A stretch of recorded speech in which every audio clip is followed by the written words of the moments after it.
अभी हमारे साथ में मौजूद है जिला अध्यक्ष जी, जो मीटिंग बुलाए थे यहाँ पे। सारा कुछ जो भी कार्यक्रम था यहाँ का, सारा चीज़ इन्होंने ऑर्गेनाइज किया था। तो आपने ये जो कार्यक्रम यहाँ पे किया था, मीटिंग जो था एमआईएम पार्टी का, क्या उद्देश्य था इसका? लोगों के अंदर सियासी शऊर पैदा करना और इत्तेहाद पैदा करना। यहाँ बात सिर्फ हिंदू और मुस्लिम की नहीं है, बात दलित की नहीं है, बात यहाँ मजलूम की है। आप हिंदुस्तान की तारीख, उत्तर प्रदेश की तारीख को उठा करके देखिए। इस मुल्क को आज़ाद हुए 75 साल हो गए, लेकिन आज मुसलमानों के हालात कैसे हैं, आज दलितों के हालात कैसे हैं। और अगर आप बात करते हैं बिलखुसूस जिस ज़िले में हम और आप गुफ्तगू इस वक्त कर रहे हैं, इस ज़िले के हालात को देखिए। जब उत्तर प्रदेश के 75 ज़िले हैं और 75 ज़िलों एक बराबर हैं, लेकिन नेपाल के तराई में बसा हुआ गरीब ज़िला आज क्यों अपने बदहाली के लिए रो रहा है? यहाँ पे सड़कों का सही इंतजाम नहीं है, यहाँ पे विद्युत का हाल इतना बुरा है कि जैसा कि अभी आपने इस प्रोग्राम में और हाल में देखा होगा कि अगर जनरेटर नहीं होता तो ये प्रोग्राम मुमकिन नहीं था।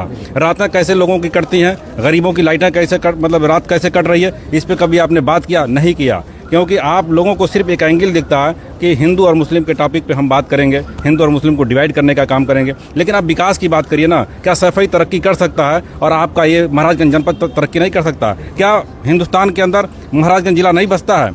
लेकिन आप देखिए यहाँ के पुलों के हालात देखिए, यहाँ की सड़कों का हालात देखिए, यहाँ पे नदियों के हाल देखिए, यहाँ पे बाढ़ के हालात देखिए। अगर सभी पे आप गौर करेंगे तो यहाँ हिंदू मुस्लिम से उठ करके भी आपको एक दर्द दिखाई देगा, जिसको कोई भी नेता करने को तैयार नहीं है। माजी में चाहे समाजवादी की पार्टी रही हो हुकूमत में, चाहे कांग्रेस की रही हो, चाहे बसपा की रही हो, और मौजूदा वक्त में जो अपने आप को मुल्क का सबसे बड़ा अलंबरदार कहने वाली बीजेपी अगर है, तो उसके भी हालात देख लीजिए। यहाँ पे मंत्री जी के कारनामे देख लीजिए, बिजली के हालात देख लीजिए। आप देखिए बाढ़ से जाकर के नौतनवा के इलाके में देखिए, अभी कल की घटना है कि एक महिला जो बाढ़ से बह गई। आखिर अगर पुलों का इंतजाम होता तो अपने बच्चे के, अपने बहू का इलाज कराने के लिए और नदी को पार करके उसको नहीं जाना पड़ता। तो हमारा दर्द ये है कि इस महाराजगंज जनपद को भी वो सम्मान मिलना चाहिए जो सैफई को मिला है, जो इटावा को मिला है, जो दीगर जिलों को मिल रहा है, वो सम्मान महाराजगंज जनपद को मिलना चाहिए। बात इस मुद्दे पे होनी चाहिए। पंचायती चुनाव को लेकर किस तरह की तैयारियां हैं?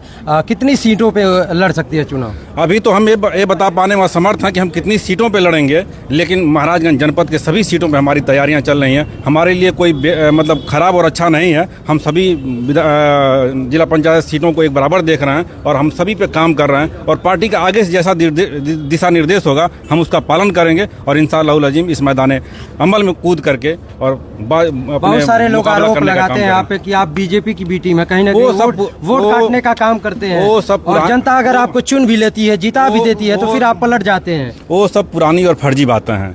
कह करके जैसे कि कोई एक मतलब कोई टॉपिक नहीं मिलता है तो एक शिगुफा छोड़ दो कि बीजेपी की बी टीम है। आप इसमें अगर देखेंगे तो बिलखुसूस मुस्लिम तबका ज़्यादा है, और कौन जो किसी दूसरी सियासी जमात से वाबस्ता है। लेकिन यहाँ पे राजनीति की बात किनारे अगर करके देखिए, बैसियत मुसलमान जो इल्ज़ाम लगा रहे हैं, इल्ज़ाम के बारे में मुझे नहीं मालूम कि आप किस जात बिरादरी से हैं, मुझे इसका इल्म नहीं है। लेकिन एक मुसलमान की ज़िंदगी में आप जा करके मुताला करिएगा, पढ़िएगा इस बात को कि तहमत लगाने के क्या सज़ा, क्या पनिशमेंट अल्लाह रब्बुल इज़्ज़त ने रखा है कुरान मजीद के अंदर, क्या बताया है कि क्या सज़ा होनी चाहिए। तो जो इल्ज़ाम लगाने वाले हैं लोग हैं, कभी बैरिस्टर सदुद्दीन ओवैसी से मिले नहीं होंगे, लेकिन इल्ज़ाम पहले लगाने का काम करते हैं। ये सब फर्जी बातें हैं, और मुकाबला अगर हो तो मैदान में हो। ये सब ओछी राजनीति के हम लोग पक्षधर नहीं हैं। बहुत बहुत धन्यवाद। आपसे भी बात करना चाहेंगे, जो आज मीटिंग हुई है, क्या कुछ संदेश मिला और क्या आगे कुछ कहना चाहेंगे? हम लोग को यही संदेश मिला है पूर्वांचल जिला अध्यक्ष असरार साहब से कि हम लोग अपने संगठन को मजबूत करें, और आने वाले समय में जिला पंचायत का जो चुनाव है, सारी सीटों पर हम लोग विधिवत तैयारी करके ज़्यादा से ज़्यादा सीट जिताने का कोशिश करें, और महाराजगंज में एक मजलूम और हक की आवाज़ उठाने में अपना सहयोग प्रदान करें। ये पार्टी सिर्फ मुस्लिमों की है, सभी धर्मों के साथ चला ये सब गलत बातें हैं। ये सारे लोगों की पार्टियां हैं। आप देख लीजिए बैरिस्टर असदुद्दीन ओवैसी साहब को कभी भी वो लोकसभा में जब आवाज़ उठाते हैं तो मजलूम की आवाज़ उठाते हैं। वो ये नहीं देखते हैं जो कौन हिंदू है, कौन मुस्लिम है, कौन दलित है, वो सबकी आवाज़ उठाते हैं। चाहे वो दलित हो, चाहे वो पिछड़े बैकवर्ड हो, चाहे वो सामान्य हो, किसी की भी आवाज़, वो हक की आवाज़ उठाते हैं। आखिर में क्या? मैं आखिर में ये कहूँगा, जिस तरह से आपने कई बातें कहा, सब लोगों ने बेहतर जवाब दिया।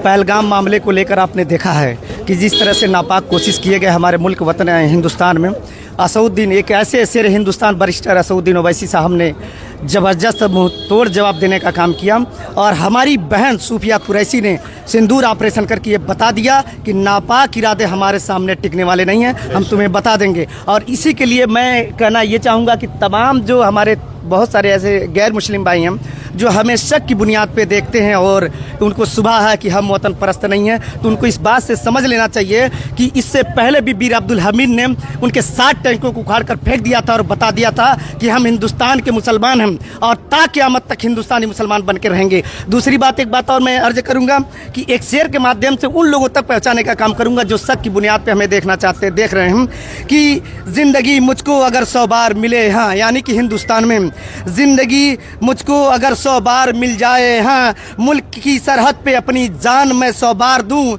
मुल्क की सरहद पे अपनी जान मैं 100 बार दूँ। हो अगर गद्दार मेरा भाई भी इस देश का, हो अगर गद्दार मेरा भाई भी इस देश का, ऐ वतन तेरे लिए उसको भी गोली मार दूँ, ऐ वतन तेरे लिए उसको भी गोली मार दूँ। जय हिंद, जय भारत।